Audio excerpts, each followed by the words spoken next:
Orlando. Welcome to the OZone. Welcome to the OZone.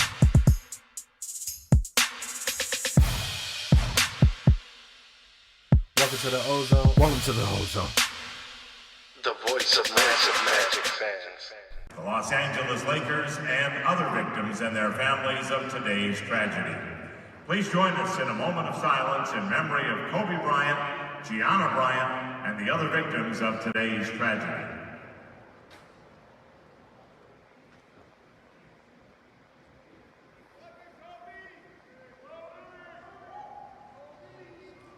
Thank you.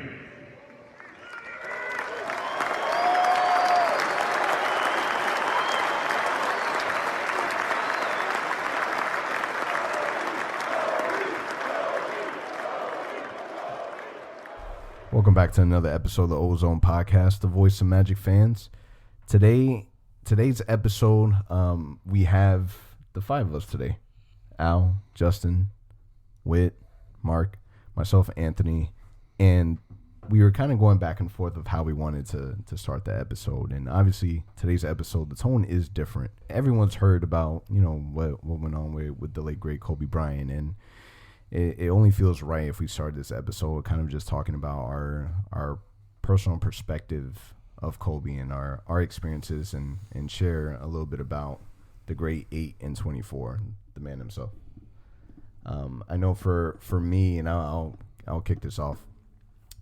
As a diehard Magic fan, I've been following the Magic since I was a little kid. And when you're a Magic fan, there's 3 teams you absolutely dislike. It's the Celtics, it's the Miami Heat, and it's the Los Angeles Lakers. And through this whole entire, this last couple of days, it kind of had me thinking. Throughout Kobe Bryant's whole entire career, I didn't care for him as a player. He was great. He was an amazing player, but I was a Magic fan. He gave us a lot of heartbreak, right?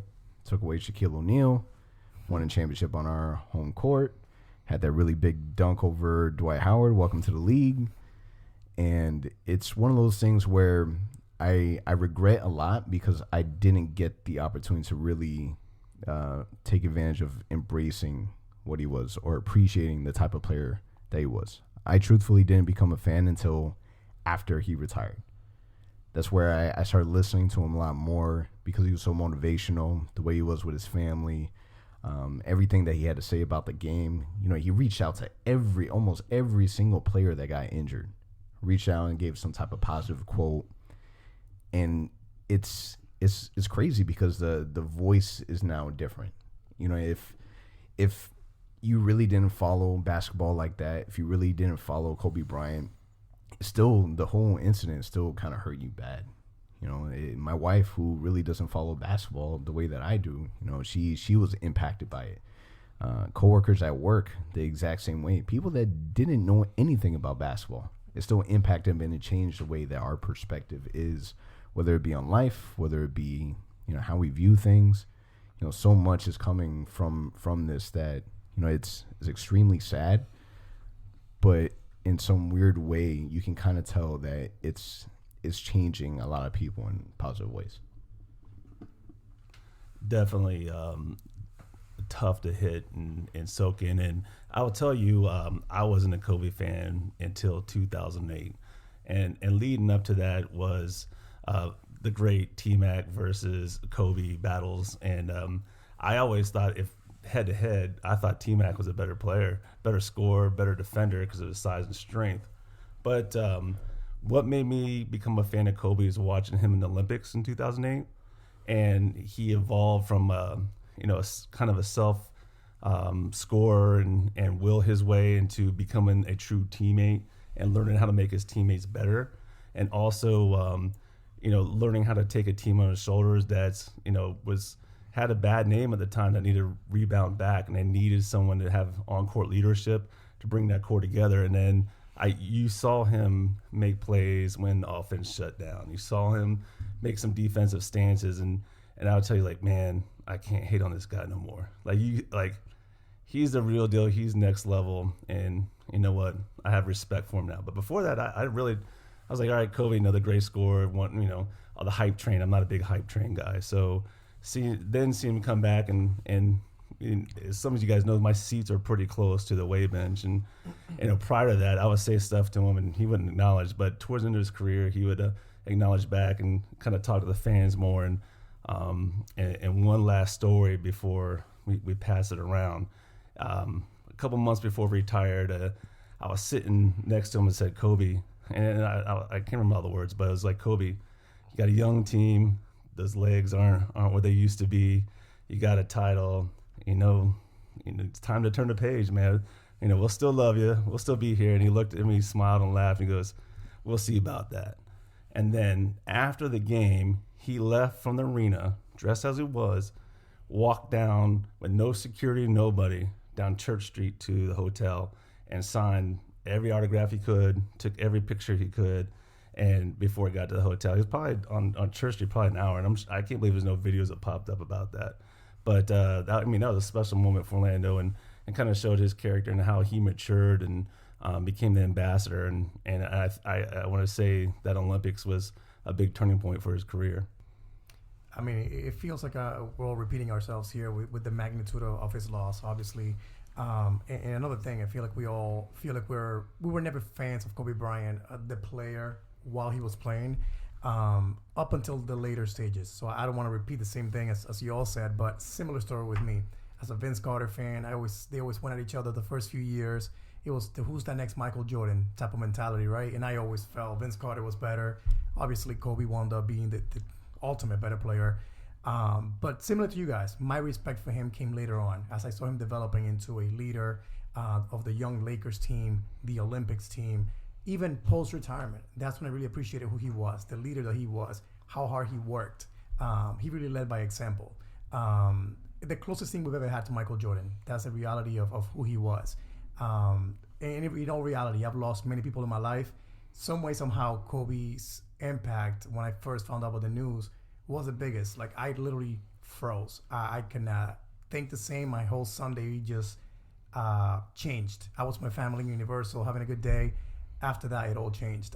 So it's amazing how, as a basketball player that I never knew, I never met in person, the impact he had in all of our lives, not only as basketball players, basketball fans, but just simply as a human being, who he became in his career later on. Again, it's unfortunate. Nobody would ever imagine Kobe Bryant gone at age 41.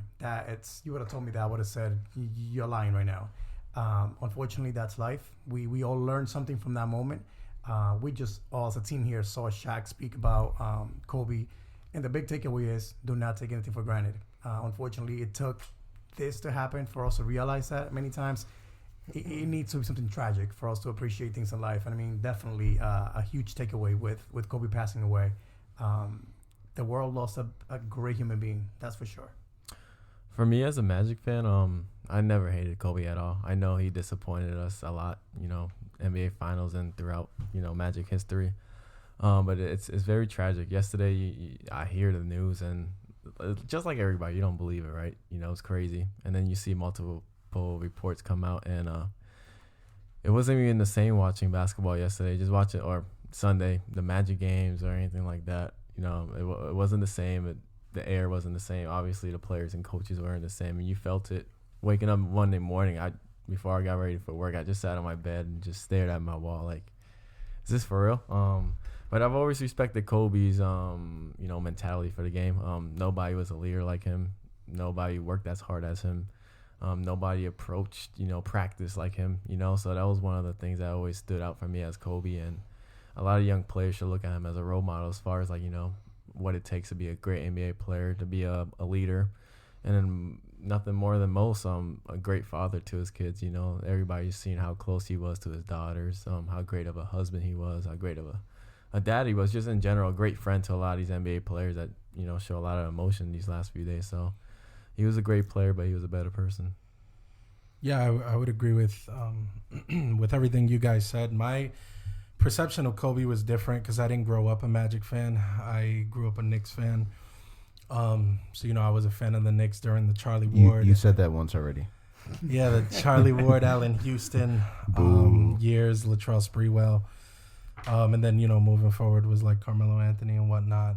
My cousin was the biggest Kobe Bryant fan ever, which was weird because we grew up in New York, and he lived in the Lower East Side of Manhattan. And whenever we would go to his house or his apartment, literally when you walked into his room was Lakers everything. Had even like a Kobe like Lakers backboard. If we played 2K, you couldn't play as the Lakers. Like that was his team. So I always admired Kobe. I don't think I understood who Kobe was necessarily until later in life. Understood his impact, understood his selflessness, his willingness to, help players become better than he was. And obviously this was after he was in the league, because while he was in the league, you weren't going to be better than him. You weren't going to play harder than him.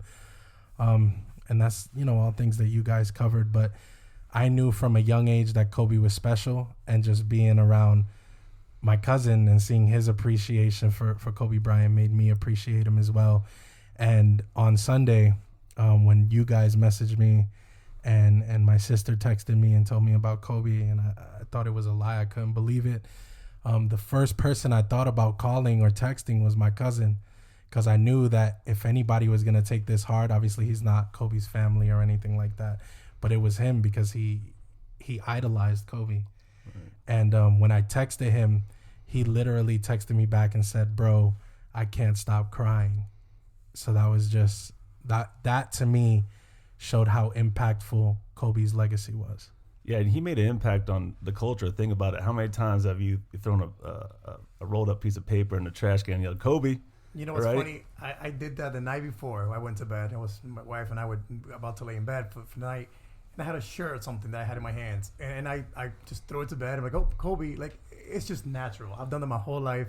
But it's funny you mentioned that, because just the night before, we were watching the whole LeBron passing Kobe that night. And just naturally, that just happened. It's crazy. I mean, I have the debate at least once a year I still have the debate till this day about who is better, Tracy McGrady or Kobe Bryant. And it's always with like the handful of Laker friends that I have. Right. And till this day, like I'll still fight it.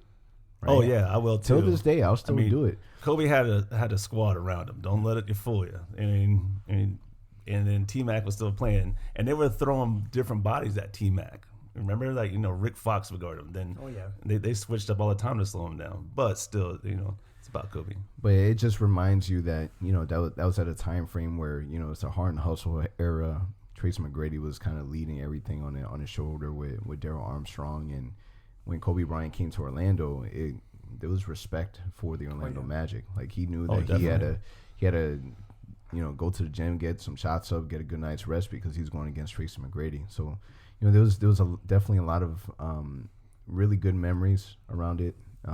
It's really sad to hear everything that happened with the 9 individuals, including his daughter, because that's a big deal. I was watching a clip on Jimmy Kimmel where he was having an interview, and Jimmy Kimmel asked Kobe Bryant, does your daughter want to be Gigi? Does your daughter want to be a WNBA player? And he was like, "Absolutely, of course, she absolutely does."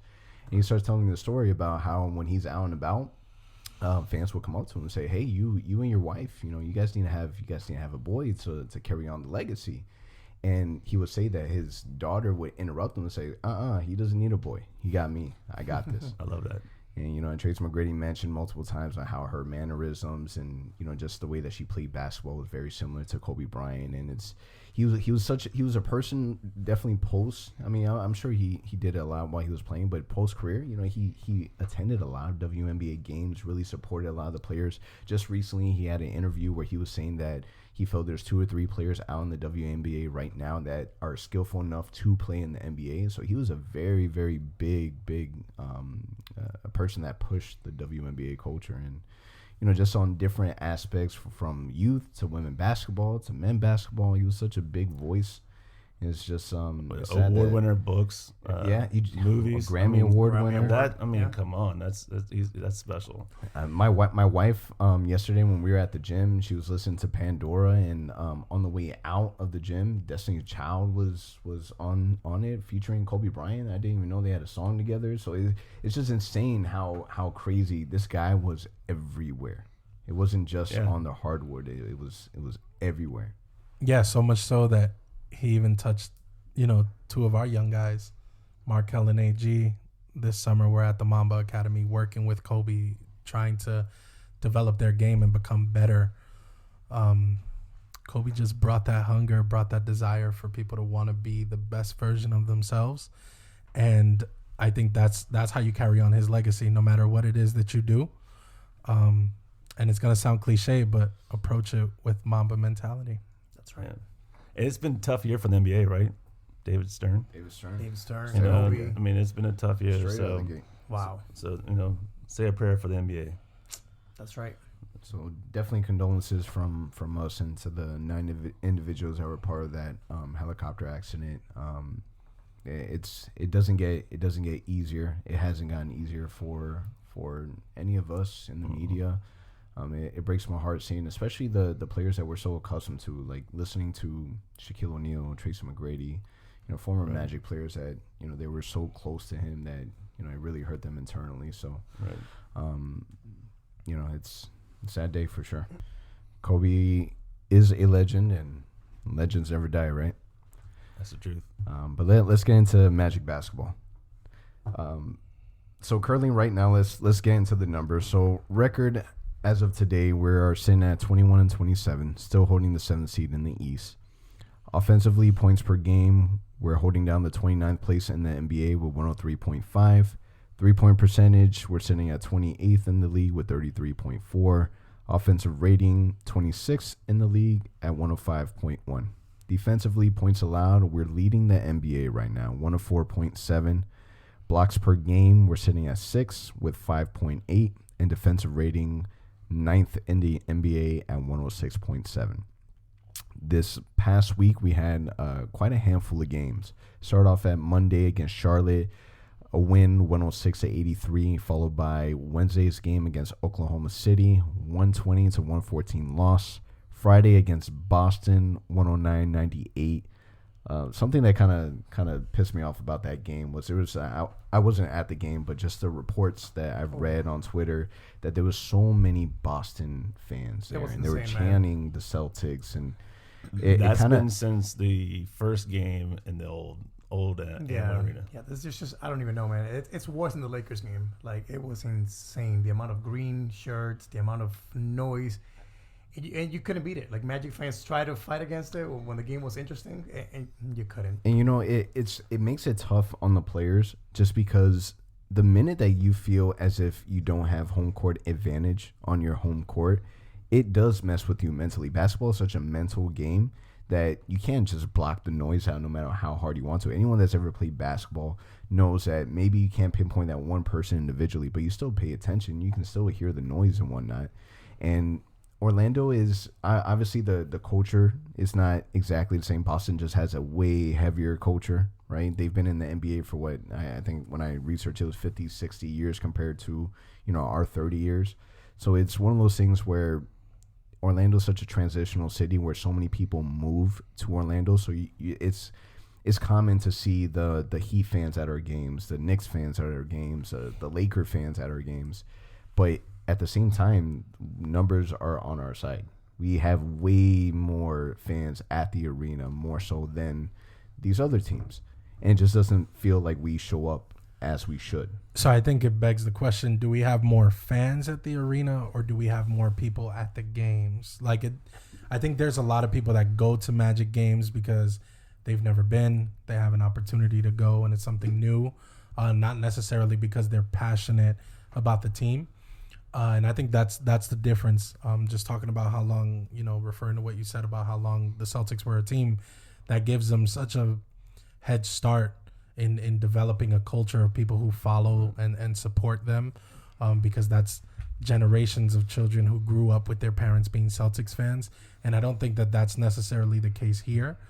But I don't think that's an excuse. I think that's all the more reason. It's changing. I mean, this podcast existing is an example of that, right? Mm-hmm. So I think there's a lot of Orlando fans, but we're their secondary team. Boston's their primary team, right? So I think that's what happens when these I would say banner teams come through our arena, the more established teams that come through the arena.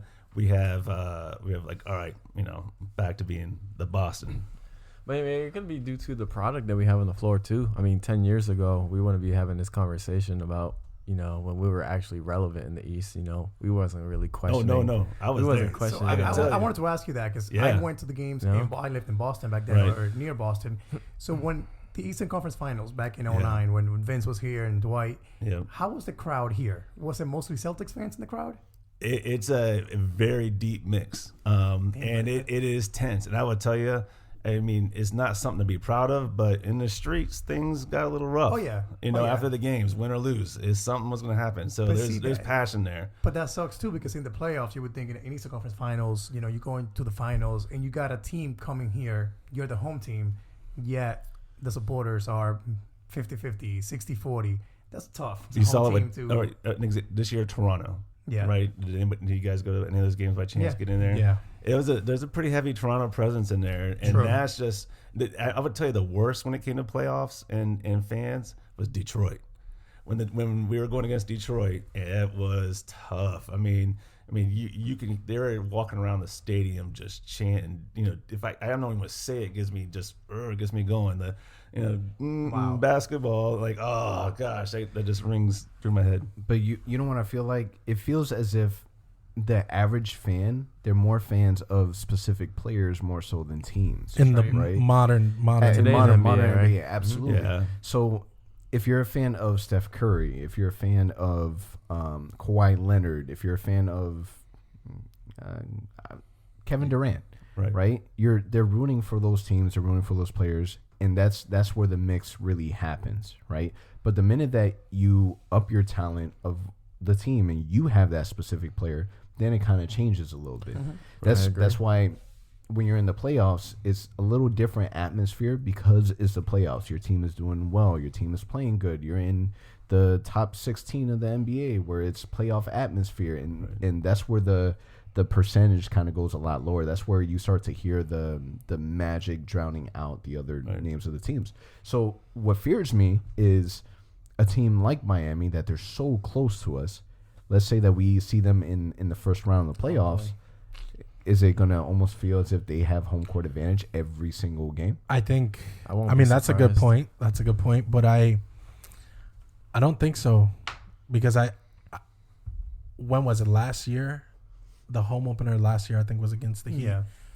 And I didn't go to the game, but I was in the area because I went to a Orlando City game against Seattle for my birthday, and just looking around the arena, there were Heat fans, Right. but it felt different. Like the Magic fans were happy. I don't know if it was because it was the season opener or whatnot. Right. But it felt as if we understand that this is a rivalry game. You're not going to come into our house and be louder than Well, us. the Heat missed the playoffs last year, and we got in, and so we got that optimism going, and we want to keep that energy going. That's what you felt. I mean, Knicks coming to town, same thing, and culturally, And they're terrible. right, That's the part that they're terrible, and yet you still have so many Knicks fans that show up rooting for them, and they suck.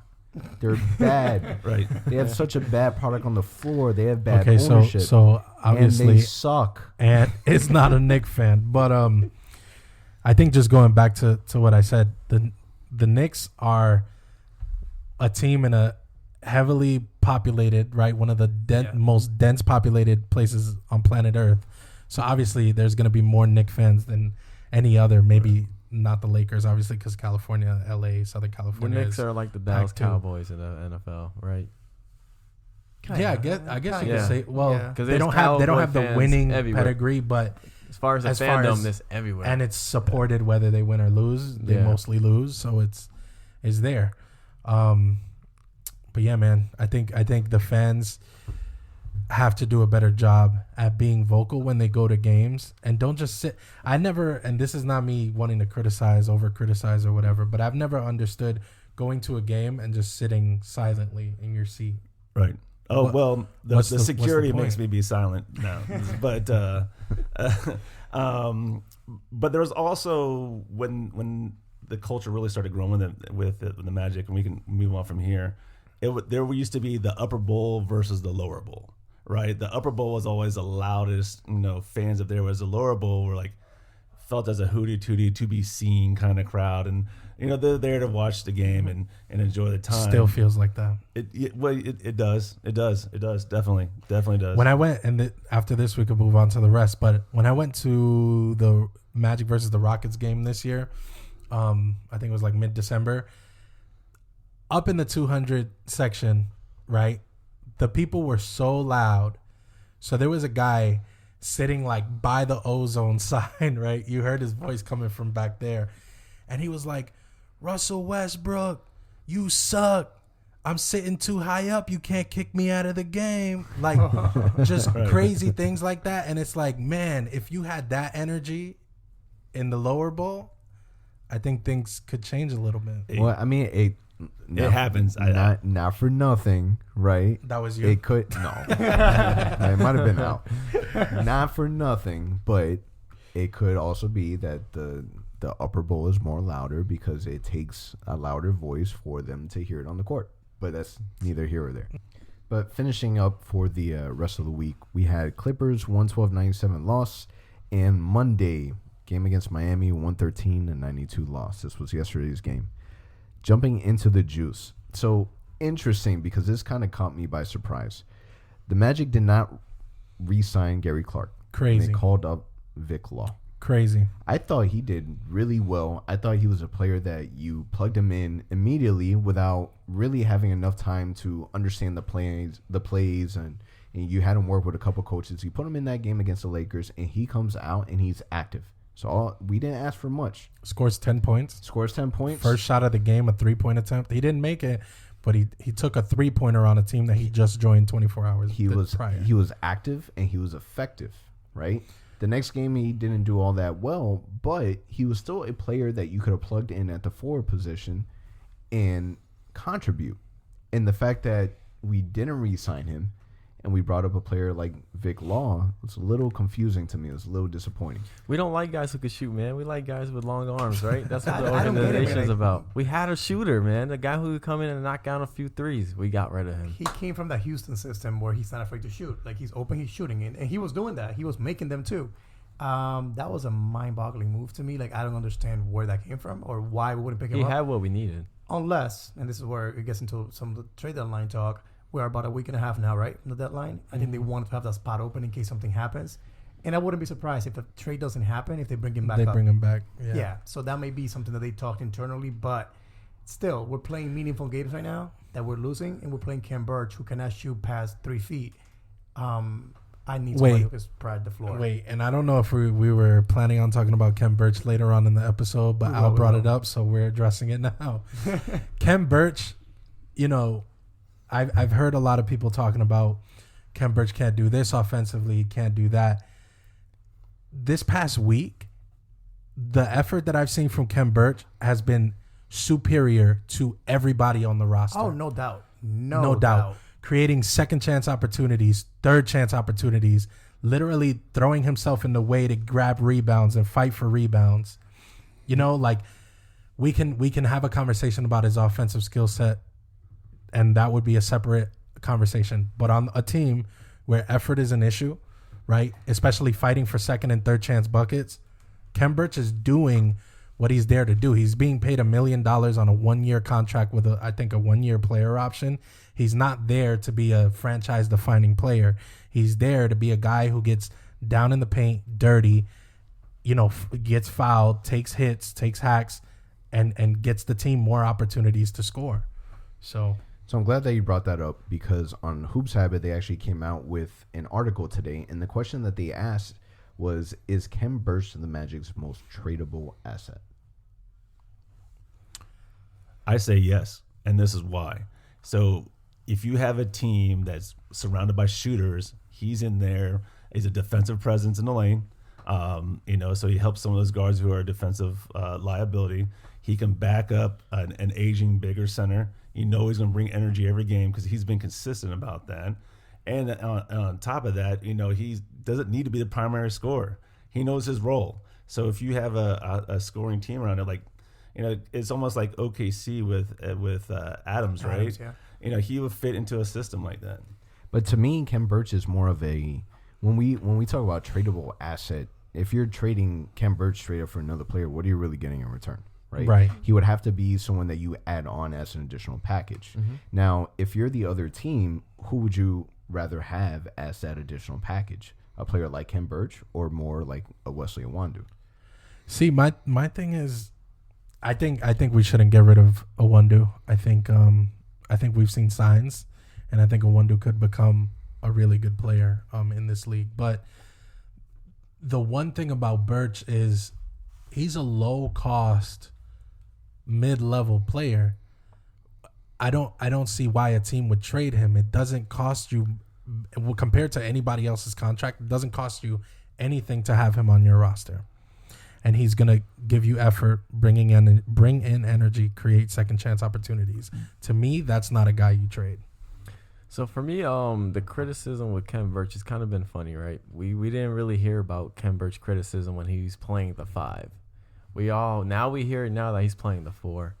And that's not really his fault. That goes down to the coaching staff. You're playing with Mo Bamba, with Vooch, which normally he's always playing the 5, and then whoever's at the 4 is either Jonathan Isaac or Gordon. So you normally have a shooter at the 4 position with him. But now, lately, he's playing the 4 position next to Bamba and Vooch. So I think the criticism should tone down with him, because I don't think that's all his fault. He is being put in a tough position where he's starting in these games and he's at the 4 position. Is limiting, that lineup for us. So at the end of the day, it's true what Justin said. Khem Birch is doing a lot more than we are observing. His effort, it's nowhere near what everybody else is playing. And for him to be the most tradable asset, I get it, because some Magic players would say he's a very respectable player for our franchise.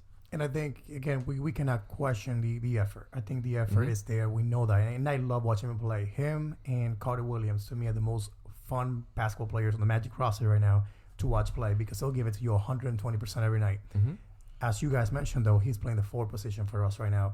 I wouldn't have an issue at all if you say, hey, let's trade Vucevic and let's play Birch at the 5 while Bamba gets there in a year and a half. But let's add a shooter to the lineup. So now you have some offense coming from the backcourt. I'll be perfectly fine with that. Where some of my criticism comes from is you play him at the 4. A lineup of Vucevic, Gordon at the 3, Birch, Fultz, who really can't shoot that well just yet. What's that going to give you? What we've seen the last week, 95 points a night. And that's great on a game where you can play 100% amazing defense. But when you play against teams like the Clippers, the Celtics, the Heat, that lineup is not going to get it done. And that's where, again, the issues come about.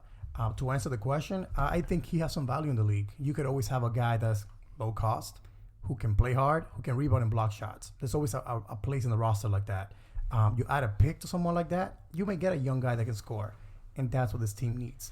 So, to answer the question, I don't know if he's the most valuable one right there, but he definitely has value in the league. I guess ultimately what I'm saying is if everybody else was picking up their scoring load, we wouldn't even be batting an eye at Khem Birch playing the 4. But it's hard to do because if you got him playing the 4, you can now double team Fournier, double team Vooch, because who else is going to shoot?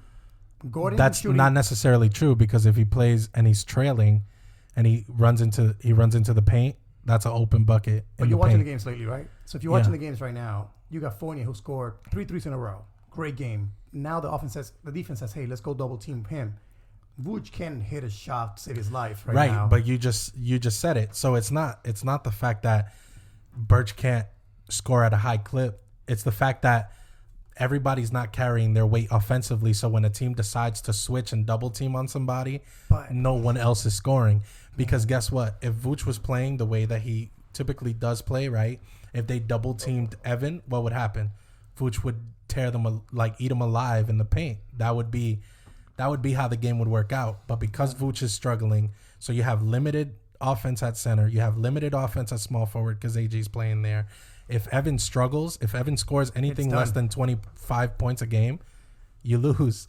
But that's not – I don't think Birch starting or not starting makes a difference. You would still lose because you're asking 1 or 2 guys to carry the offensive load of an entire team. It just changes the whole defensive dynamic to me. If you go into a game knowing that 4 is playing and he cannot shoot, Fultz is playing, he cannot shoot that well, You just stay at home. Exactly. Just stay around the perimeter. You've seen a lot of teams lately playing zone defense against us. Who in the NBA plays zone defense?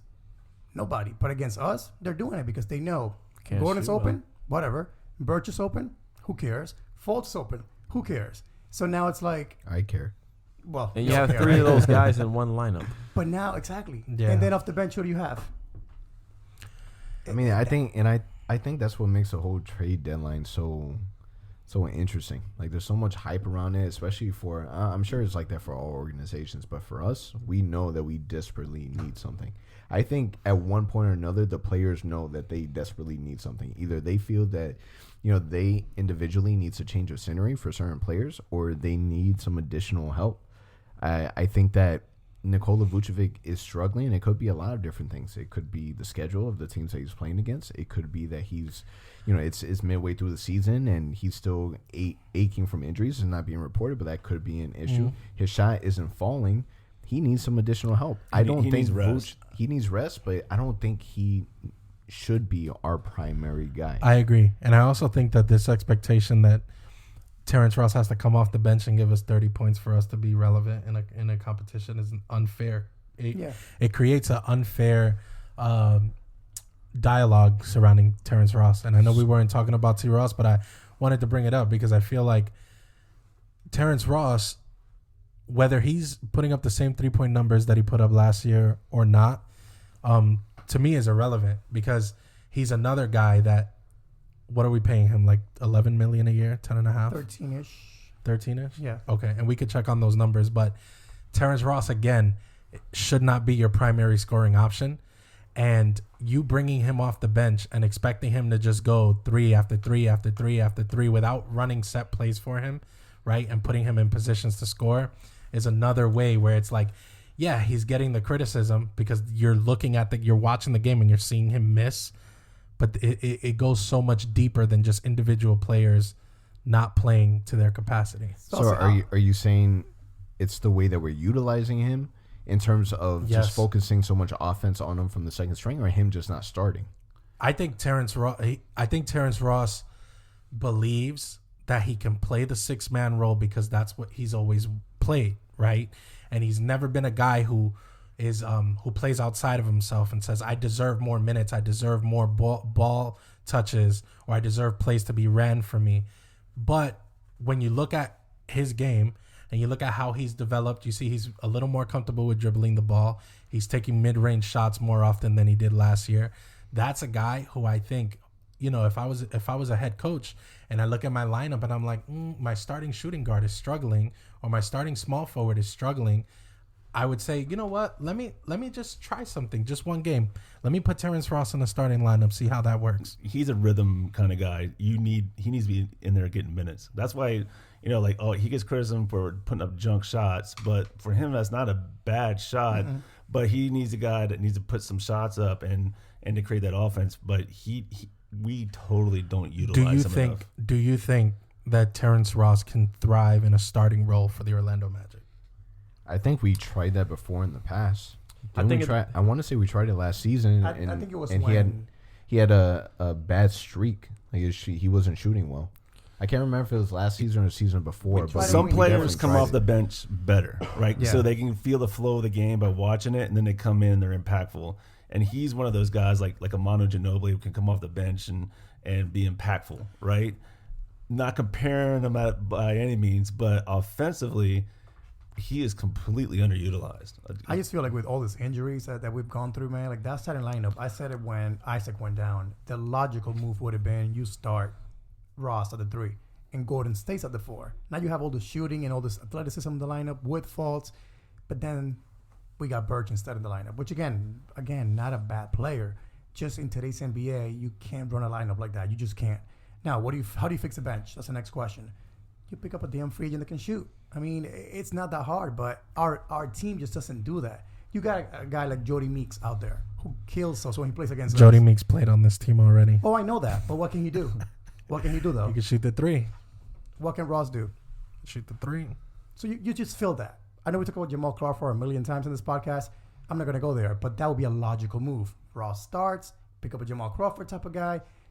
Heck, I'll go there again. play B.J. Johnson at the 2. Give this kid a shot to get some shots up. Just get some shots up. That's what we need. A guy that can just shoot threes.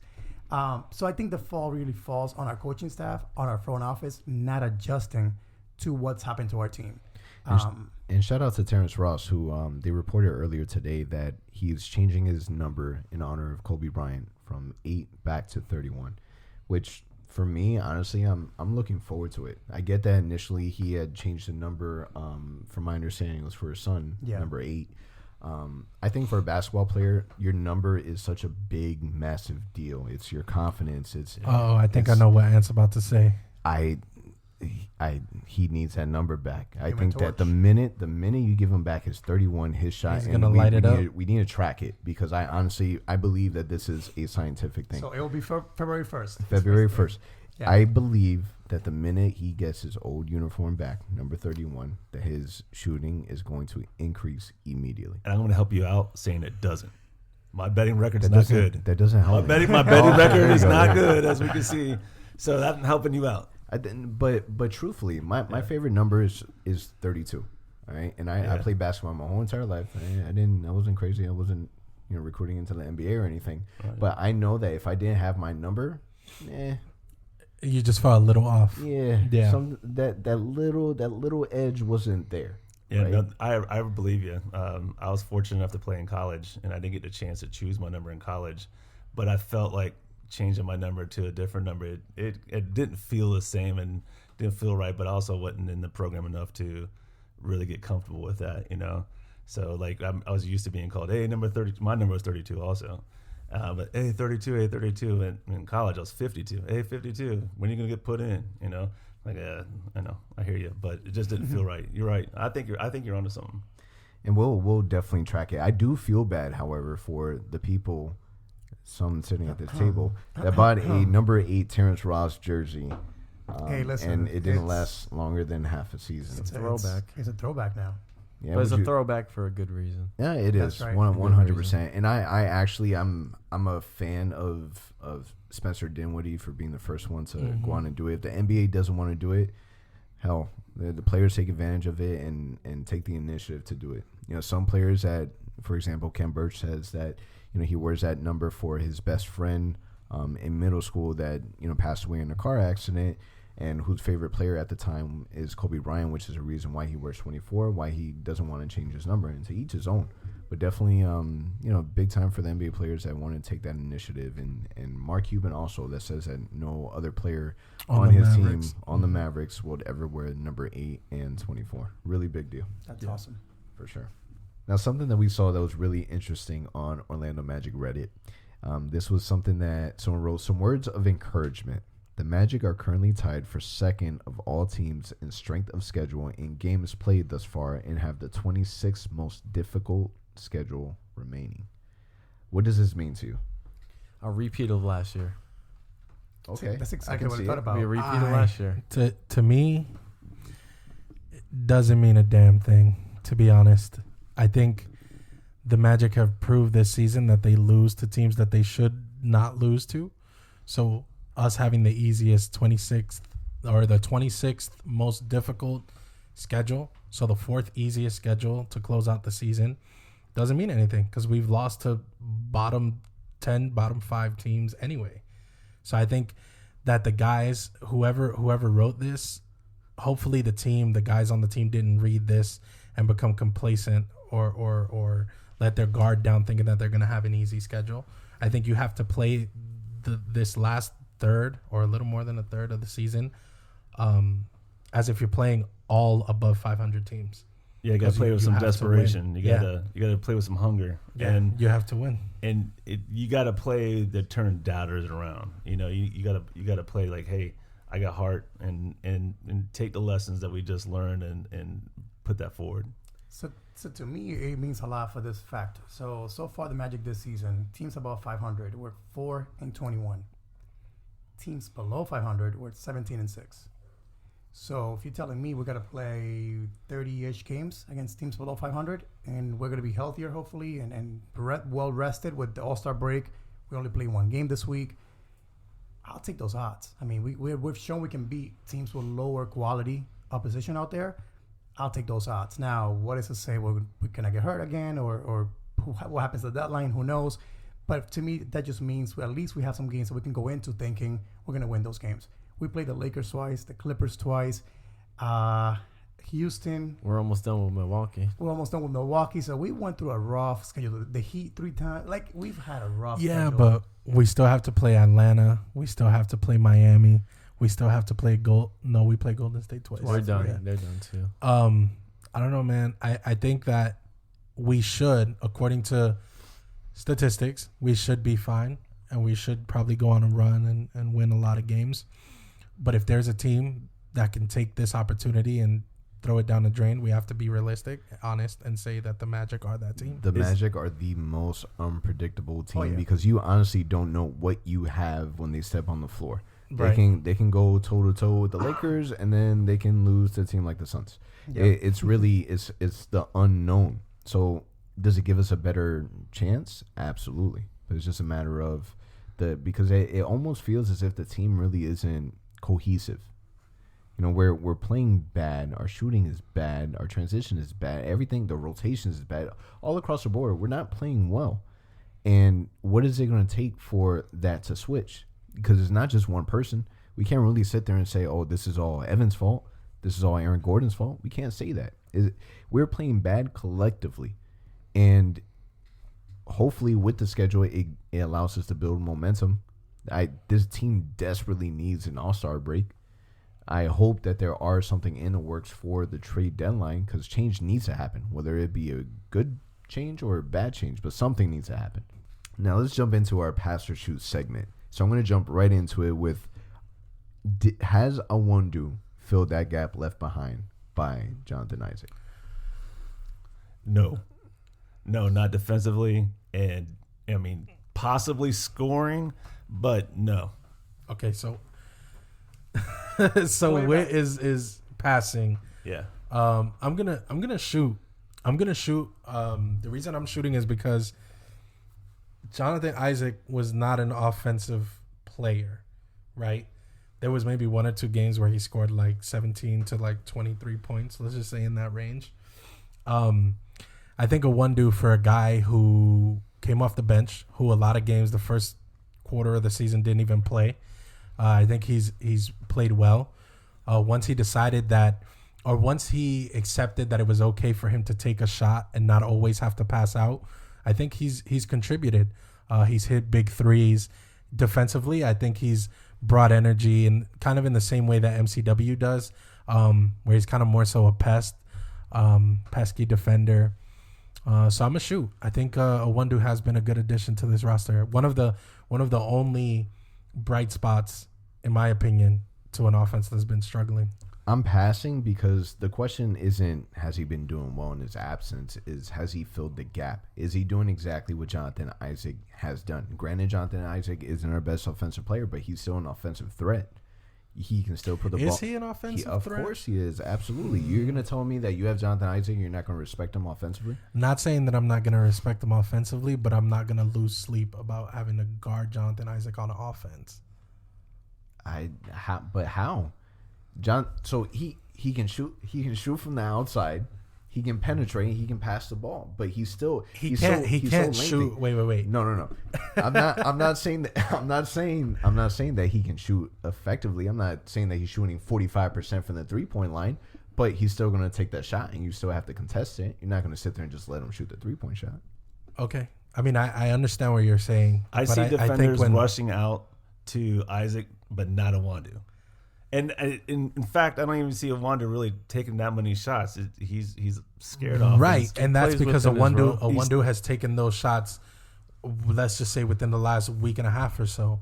But when I think of what Jonathan Isaac did for the team, right, with the exception of being like a blocks leader in the NBA, I don't think that Isaac was a first, second, or third scoring option on this team. And neither is Awundu. So when you bring in a player like that, when you lose a player like that, and then you need to bring someone in, I think you're looking for someone replacing Jonathan Isaac on the offensive end, someone who can give you between 6 to 9, 10 points a game.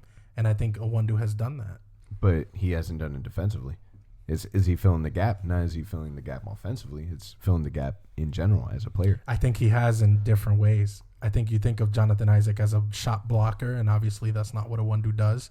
But I think Owundo makes it harder for offenses to score. I think he gets in passing lanes, like I said, similar to MCW. And I think he makes it, like I said, more difficult for an offense to score. And he doesn't give up on plays either. So I don't know. It would be hard for me to say that that Owundo hasn't filled the gap because Orlando's still afloat. And while we have lost games, Owundo has hit big shots down the stretch.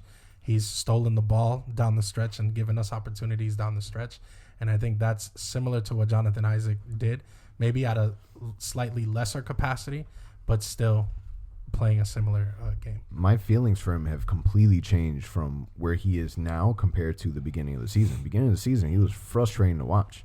There are times that when he shoots the ball, I'm like, oh, don't do it. And then it goes in. But I still remember you. You weren't his biggest fan. I knew that. Yeah, but I still remember you saying that you would trust your life to Owundo and MCW over Aminu to shoot a 3-ball. Do we not remember this? I remember that That's my argument. very first. But I'm not changing that standpoint. You just said whenever he shoots, you're like, no. Okay.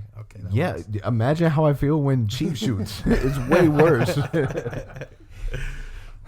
So I may be hard on Wesley Owundo, but it's something that he has stepped up when we needed to. We needed that small 3 body, and he's been able to provide that for us. So the fact that we do have a player like that in all honesty, he was our 2nd round pick. He was someone that we really didn't expect to do much, and he's a valuable player. I've liked Owundo since he was drafted. Yeah, I just hope that the minute that we do get our healthy players back, whether it's this season, next season, when we have Jonathan Isaac back, that he's still able to contribute the way he's contributing now. I think Isaac makes an impact on the game when he's on the court. Owundo doesn't. That's the difference. And has Owundo made an impact when he's on the court? I don't think he's there. So in my case, I'm gonna jump up for the shot and just pass the ball midair. So I can see both points you guys are making, but my honest take is he does not make you or break you when he's on the court. Meaning he doesn't affect the game in a positive way or a negative way. Like, but he doesn't. Did Jonathan Isaac? Oh yeah. Oh yeah, of course. I mean, when you look at our minister. win-loss record, when Jonathan Isaac was playing for this team, and since he hasn't been, there's literally like a 2-game difference. No, of course. But what I'm saying is Isaac is on the court. The offensive team, it will not play the same way. Like, you're going for a layup, you're worried that he's behind you. So on the defensive end, he makes a humongous impact. What I've liked about Owundo is he does not hurt you out there. Like, he will not turn it over. He will not slack off on a play. If he's open, he's finally shooting the ball. He knows his role. He knows his role really well. He reminds me of Khem Birch, if Birch had a shot. But I mean, he just plays the game in a safe way. Like, he will not hurt you out there. He is a Clifford player. Imagine Owundo on a Golden State Warriors roster. Yeah, I think he would. Yeah, he seems like such a Golden State Warrior type of player. So what I will say is when Jonathan Isaac was playing, the criticism is that for the first 10 games or something like that, we couldn't break 100 points. Yes, but then that got fixed. So Jonathan Isaac is missing now, and for the last week we're still struggling to make 100 points. That's a hot take. To be fair, we started hitting 100 points with him still healthy and being on the roster. Yeah. Okay. I mean, the whole December we hit 100 points. It was that first 10 games that we struggled, but we got it going. Hot take alert. I think as of right now, present version of Jonathan Isaac does not make or break our team. I think as of right now, Justin, you feel as if the team is better without Jonathan Isaac. No, not better, just not worse. What? What? What do you mean? Not better, but not worse. But right. I feel like they break even. He's filling the gap. He's agreed with that. Right. Yeah. So whether Jonathan Isaac is there or not, we're playing at the same level. We're not sinking. We're not going fast. We're just floating. I don't know, man. Honestly, I feel like we're not respecting the improvement Isaac's made this year on the offensive floor. I mean, there's games where he's actually taken over the game. That game at Atlanta Hawks was like his breakthrough game where he almost dropped 30 points. In that game we went to Owundo would Memphis. never take over a game. Isaac, I mean, he can't. At the end of the day, he's a 7-footer who can dribble the ball. He's a 7-footer who can still shoot the ball. But you're decently talking at the three-point line. talking about tangibles and what he can be. We're talking about what he has done and what Iwundu is doing. Like there's a difference. It doesn't matter. So we could sit here and say Jonathan Isaac has all of the physical attributes to be one of the greatest players to ever play basketball, but what has he done and how is the team doing now that he's not there? He's got a nickname, the Minister of Defense. Yes. Now this episode will be our last episode before the NBA trade deadline. So Oh, I next thought you time- were gonna say last episode ever. No. So this will be the last episode before the NBA trade deadline. We won't record another episode till after that. So actually, we were going to talk about the trade deadline, but I think we've talked about that enough. We actually have some breaking news. So just now on Twitter by Oliver Maroney, he is reporting that he is being told that Aaron Gordon is planning to participate in this year's slam dunk contest. No. So wait, so is he planning or is he going to? It looks like it's not official, but that's what he was hearing. So if you remember, Aaron Gordon had told Chris Haynes about entering the season dunk contest last year on the podcast that he had. Right. So he was talking about doing it in Chicago, was talking about Zach LaVine and Zion being in there and the whole nine. So I find it interesting. I think it's a bad idea. Me too. Yeah. I think it's a bad idea because his last slam dunk contest was a little embarrassing, like with the whole. But he was drone. injured. Yeah, he was injured. It was kind of cringy for me. But the fact that we have somebody representing the Orlando Magic in All-Star Weekend is a big plus because from my understanding, there hasn't been anyone else. It doesn't seem as if Vooch is going to get reselected for the All-Star game. And I'm actually really curious into seeing the dynamic of Dwight Howard versus Aaron Gordon. I just wish that if Aaron Gordon is going to be in it, then you have to include Zach LaVine. Why would Aaron Gordon do it without Zach LaVine being present? So, to me, I think it's a bad idea. I think it's a bad idea because this team is performing, subpar, and I think that everyone should be resting and focused to attack what should be the second half of the season, although it's going to be less than that, to ensure that we make the playoffs. I wouldn't want Aaron Gordon to go out there because, it is a showcase. He is going to show off. That's what it's about. But I guess what I'm saying is I would hate Aaron Gordon have an injury, for example, trying to dunk, and sacrificing, what could be the Magic's postseason appearance. I think that there should be a priority list. And team successes should always come before individual successes. I think Aaron Gordon should not participate in this year's dunk contest, and I know that's probably going to be a hot take, but that's my 2 cents. I mean, I would like to see him compete in it again, but I don't think this is the year. I think he's got some nagging injuries. You can see it in his mobility, and I don't think we need to have anybody going to Chicago, and we need to get some rest and heal up. I mean, the only thing that's going to be representing in Chicago is those jerseys, right? Looking just like some Magic. Some Magic jerseys. But, yeah, Aaron, get some rest if you can. We'll still be behind you. And it'll also be interesting to see if Aaron Gordon's an Orlando Magic player going into All-Star Week. Oh, he will be. That'd be awkward. There's no way they'll trade him without J.I. again playing right now. But my take on it is it might be good for him. Imagine if he actually wins the dunk contest, all this just positive attitude around Gordon, all this positivism around him being this guy that won the contest. He might come back from that and, hey, I'm back. Do you think a Kobe tribute is happening? Do you think Kobe's passing is why AG is going to participate in the dunk contest? I think a lot of guys can. I mean, Dwight might do it because Dwight was his teammate. He's playing for the Lakers right now. Dwight was actually trying to convince Kobe into being in one of his That is true. dunks for sure. I'm going to go a totally different direction with this. You had mentioned that if he wins the dunk contest, it will be a positive thing for him. Yeah. I actually think him going to the All-Star game would be very bad, even if it's just a dunk contest. Why? He's going to be surrounded by all these All-Stars. Aaron Gordon has a big ego. He's going to want to come back to Orlando. He's going to want to be the guy. He already has that mentality of being the guy. He's going to want to come in. He's going to try to do a lot of things that's out of his character.